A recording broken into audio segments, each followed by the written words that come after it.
সাউরাইল ইউনিয়নের খেলোয়াড় বিন্দুকে আমি দৃষ্টি আকর্ষণ করে বলছি, এখানে সুন্দরভাবে সৌহার্দ্যপূর্ণভাবে ভাইয়ের সাথে ভাইয়ের খেলা হচ্ছে।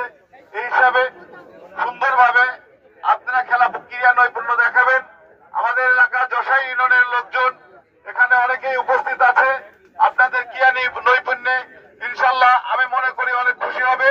আপনারা সেই রকম ভাবে খেলা পরিদর্শন করবেন। আর একটা কথা হলো যে হার জিত অবশ্যই আছে, খেলায় জয় পরাজয় সুন্দরভাবে মেনে নিয়েই খেলা হবে। এবং এখানে আপনাদের কাছে খেলোয়াড়বৃন্দের কাছে সবিনয় অনুরোধ জানাবো যে এখানে কমিটি আছে, প্লাস রেফারি সিদ্ধান্তই চূড়ান্ত বলে গণ্য হবে।